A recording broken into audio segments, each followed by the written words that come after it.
दोस्तों, वर्तमान समय में जब महंगाई लगातार बढ़ रही है, रोजमर्रा के खर्चे बढ़ते जा रहे हैं और शेयर मार्केट जैसे रिस्क वाले विकल्प हर किसी के बस की बात नहीं है, तब एक ऐसा इन्वेस्टमेंट चाहिए जो सुरक्षित हो, समझने में आसान हो और भरोसे के साथ में तय रिटर्न दे।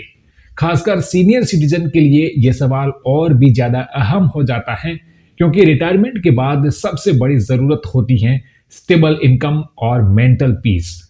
तो वर्तमान समय में सबसे ज्यादा भरोसेमंद निवेश विकल्प की बात करें तो फिक्स डिपॉजिट यानी एफडी का नाम सबसे पहले लिया जाता है।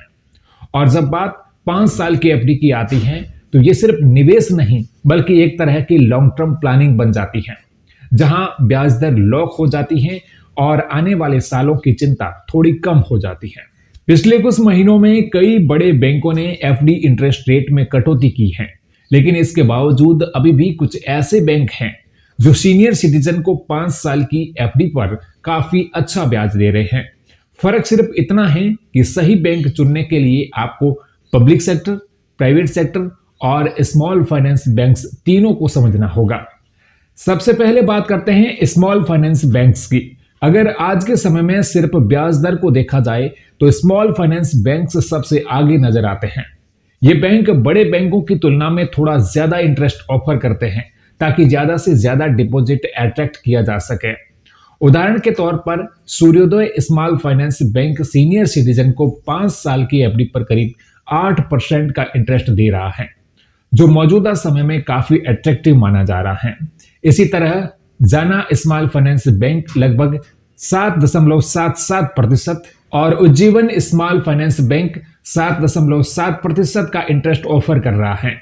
उत्कर्ष स्मॉल फाइनेंस बैंक और इक्विटास स्मॉल फाइनेंस बैंक भी 7.5% के आसपास में ब्याज दे रहे हैं, जबकि स्लाइस स्मॉल फाइनेंस बैंक और एयू स्मॉल फाइनेंस बैंक 7.25% के करीब इंटरेस्ट दे रहे हैं। यहां एक बहुत जरूरी बात समझने वाली है कि स्मॉल फाइनेंस बैंक्स में भी DICGC के तहत 5 लाख रुपए तक की जमा राशि पर सरकारी बीमा सुरक्षा मिलती है। यानी अगर राशि इस लिमिट के अंदर है तो रिस्क उतना बड़ा नहीं माना जाता।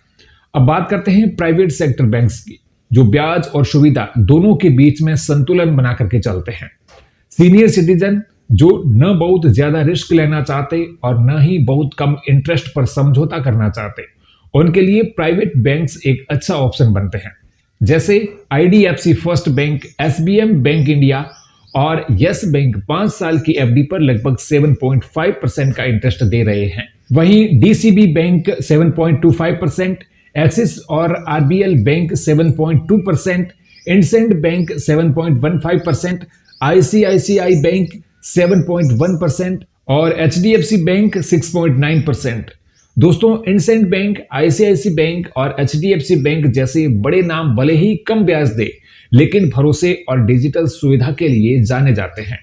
अगर बात करें पब्लिक सेक्टर बैंक्स की तो यहां ब्याज दरें भले ही थोड़ी कम हो, लेकिन भरोसे के मामले में आज भी ये सबसे ऊपर माने जाते हैं। State bank of India senior citizen को 5 साल की एफडी पर करीब 7.05% का ब्याज दे रहा है।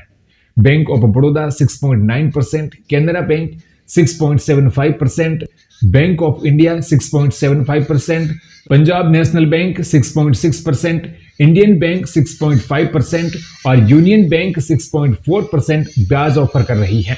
दोस्तों, ये रेट्स उन निवेशकों के लिए सही माने जाते हैं जो रिटर्न से ज्यादा सुरक्षा को महत्व देते हैं। एफडी चुनते समय सीनियर सिटीजन को सिर्फ इंटरेस्ट रेट नहीं देखना चाहिए, बैंक की financial stability, deposit insurance, pre mature withdrawal की कंडीशन, टैक्सेशन और TDS के नियम भी उतने ही जरूरी होते हैं।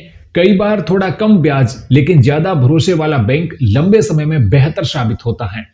अगर आपका लक्ष्य मैक्सिमम रिटर्न है और आपकी राशि इंश्योरेंस लिमिट के अंदर है तो स्मॉल फाइनेंस बैंक्स आपके लिए बेहतर हो सकते हैं। अगर आपको बैलेंस्ड चाहिए, ठीक ठाक ब्याज के साथ में अच्छी सर्विस, तो प्राइवेट बैंक एक सही विकल्प है। और अगर आपकी पहली प्राथमिकता सेफ्टी और ट्रस्ट है तो सरकारी बैंक आज भी सबसे मजबूत सहारा है। समझदारी इसी में है कि निवेश करने से पहले अपनी जरूरत, रिस्क कैपेसिटी, फ्यूचर प्लानिंग को ध्यान में रखकर फैसला लिया जाए, क्योंकि सही एफडी सिर्फ पैसा नहीं बल्कि सुकून भी देती है। उम्मीद है आपको ये जानकारी पसंद आई होगी। वीडियो को लाइक और शेयर करें और ऐसे ही फाइनेंशियल इंफॉर्मेशन पाने के लिए सब्सक्राइब करें।